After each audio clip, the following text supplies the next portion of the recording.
শুভেচ্ছা আমন্ত্রণ চ্যানেল 24 এর নিয়মিত আয়োজন মুখোমুখিতে। আর আজ আমাদের মুখোমুখি হয়েছেন বাংলাদেশে সদ্য যোগদান করা ভারতের হাই কমিশনার জনাব Vikram Kumar Doraiswami. Excellency Vikram Kumar Doraiswamy, welcome to Channel 24. I want to start from your entry in Bangladesh. It was really very interesting that you came here via road, via Akhaura, Agartala. So I don't think that COVID was only the reason. What are the reasons behind? Well, you're right. Thank you. It wasn't the only reason. Of course, COVID was a factor. We didn't have aviation restored at that point of time, but it was not impossible to come by air if I'd chosen to.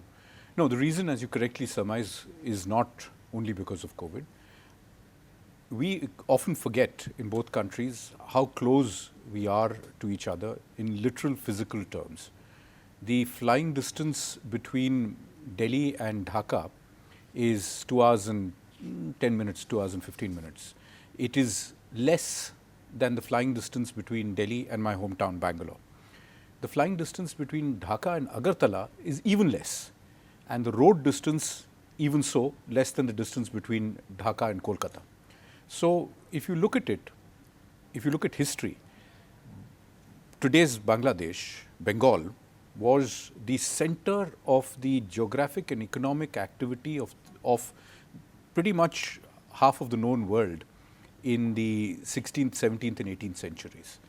So, all of the northeast and the Himalayan belt and large chunks of eastern India, today's eastern India, was connected through today's Bangladesh. And recapturing the sense of a strategically connected community, economics, people-to-people ties, water, transport, trade, all of this is central to where India and Bangladesh should be in the 21st century. So that's why I came through the road route. Thank you. A virtual summit is going to held in December 17 probably.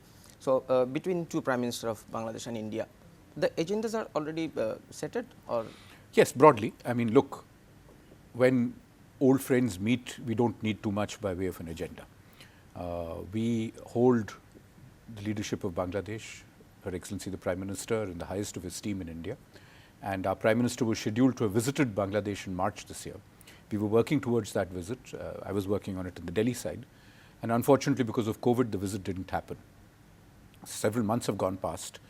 We're still dealing with COVID in both our countries and in the rest of the world. But our agenda, our partnership, the issues that we need to deal with together, and the opportunities that our leadership must address are so large that we can't keep waiting forever. So the agenda of the meeting will essentially include focusing on where the relationship is, what we need to do, completion of our bilateral projects, many of which we hope will be finalized and inaugurated in front of the two leaders, and setting the vision for the next several years, most important being the continued commemoration of Mujib Barsho and the 50th anniversary of the liberation of Bangladesh, which, as everybody knows, is a seminal event in South Asian history. After all, Bangladesh got its freedom after a huge sacrifice of the Bangladeshi people against what in the modern age would have been called genocide and war crimes by the occupation forces of Pakistan.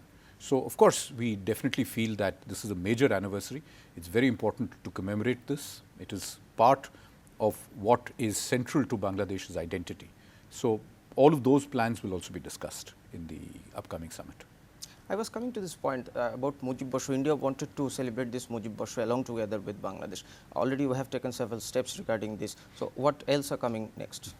Well, I should say, of course, wait and see. But the important point is, as our Prime Minister has said many times, he told His Excellency the Home Minister of Bangladesh when he called on him last year, that we understand and we recognize that Bangabandhu Sheikh Mujibur Rahman is Jatir Pita, father of the nation of Bangladesh. But in India, we too see him as a hero. And this is common to all governments in India. Every political party that has governed India from Delhi recognizes the importance of Bangabandhu in our relationship.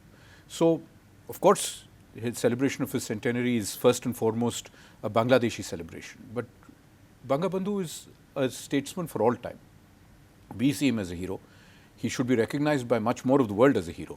So, to that end, we want to work with Bangladesh in a number of commemorative activities, including We've talked about the opportunity to perhaps work on suitable museum kind of activities where we would put together exhibitions on the life of Bangabandhu. All of these are going to be announced, so I can't really tell you at this point.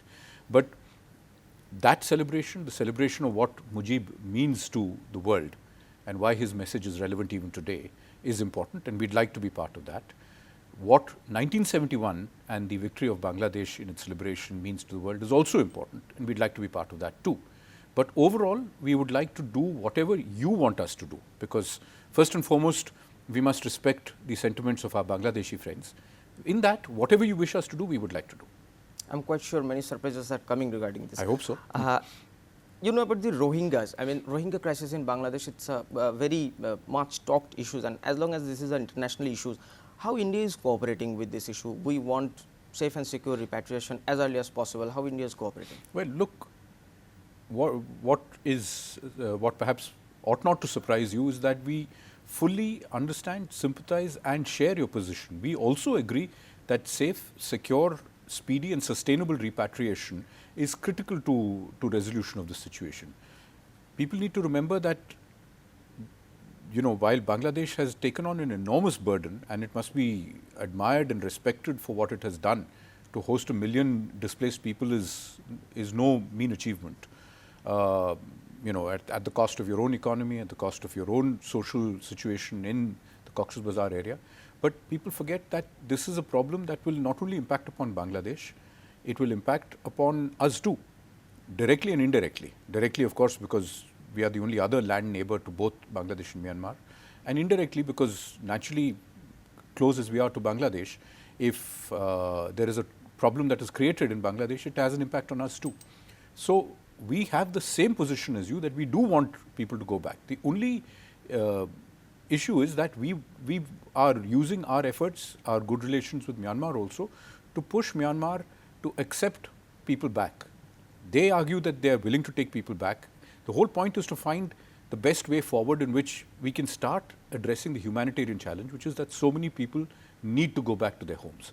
Our position is exactly that. We want people to go back, and we will do all we can to support through as many quiet diplomatic efforts, through as much persuasive activity as we can do to facilitate the solution to this problem. So there's no doubt on our minds on this. Last but not the least, a most wanted question actually. Due to COVID, there was international travel ban, but India already reopened all types of visa except the tourist visa. Yes. But people want to know, is there any plan to reopen the tourist visa shortly or in the coming days? Look, I get emails, Twitter messages, Facebook messages with so many friends from Bangladesh urging us to reopen tourist visas. I am deeply sympathetic. I also want our visa section to be running at full capacity. I also want our friends to be able to visit because, let's face it, it is the best guarantor of our friendship if normal people-to-people ties can resume.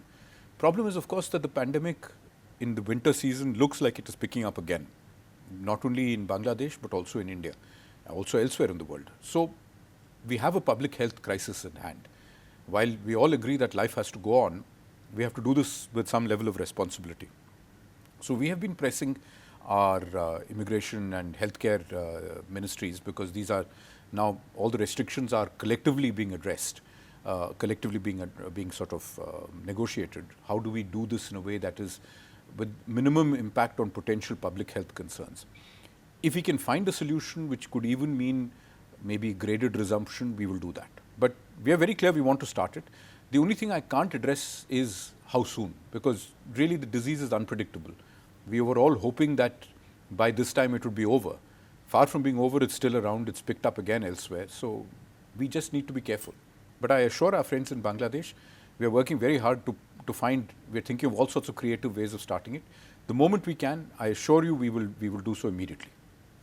I heard you were a journalist also. Briefly. For a couple of years. Do you think so that media, mass media, has any contribution to uplift the Bangladesh-India relationship? Oh, 100%. Look, we know how important a vibrant media like yours is in getting the message out to the people.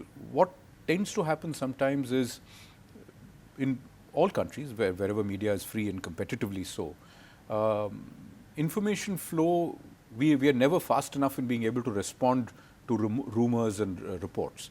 To the extent we can, we try on our Facebook and our Twitter feed through our friends in media to put out the right picture. But as they say, a lie goes around halfway around the world by the time the truth can even lace up its boots. So we are often in that position. But more often than not, what you read about in the press about India-Bangladesh relations, it is just not the fact that there is anything less than the greatest of affection and friendship for Bangladesh. You can take aside, you have all sorts of extreme people on social media in all countries. You shouldn't believe what is written there. The reality is what our leadership and the sort of media and opinion makers say, which is that India holds Bangladesh in the highest of affection and respect. And there's absolutely no reason why you should believe otherwise. So what we would urge our friends in the media is, if ever there is doubt, our doors are open. We're always happy to clarify a matter. We would always try and give you the most authentic and original and correct answer. Rather than give you a fast answer, we'll give you the right answer. So trust us on that. We care for Bangladesh, and we will do our best to make sure that we always give you the right picture. The last question, you have passed already a couple of weeks in Bangladesh. How you are enjoying? Any difficulties you are facing, or any good thing you are enjoying? Well, look, it's a delight to be here in Bangladesh. For any Indian diplomat to be High Commissioner in Bangladesh has got to be the highlight of a career. It's a fantastic country. There's so much energy here among the youth, that you see in the entrepreneurial sort of charge of this country. It's fantastic. But if I were to say for an Indian, the warmth, the friendliness, the special relationship that we enjoy here is always that bit extra. It's more than in most places. What I would identify as a difficulty, and it's an odd difficulty, it is the scale of your hospitality. You must be the most hospitable people in the world. So any diplomat here probably needs to get a good gym membership, because you're going to need to lose weight in this country. So many people are so hospitable. Have you started learning Bangla? Yes, I've got a teacher coming, so I've started at Shoreo, Shorea, and the written Bangla, and I'm trying to learn spoken Bangla. I mean, ekto bolte pari, but I don't want to make mistakes, so I hope soon I will be able to at least do basic conversations in Bangla.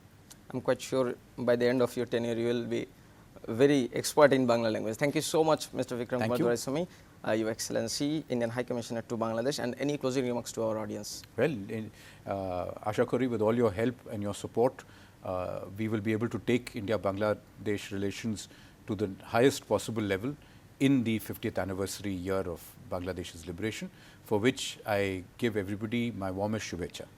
Thank you so much for coming to for and sparing your valuable time. দর্শক, কথা বলছিলাম বাংলাদেশের সদ্য যোগ দেওয়া ভারতের high commissioner জনাব বিক্রম কুমার দোরাইসওয়ামির সাথে। কথা হবে আবারও। ভালো থাকবেন সবাই। ধন্যবাদ সবাইকে।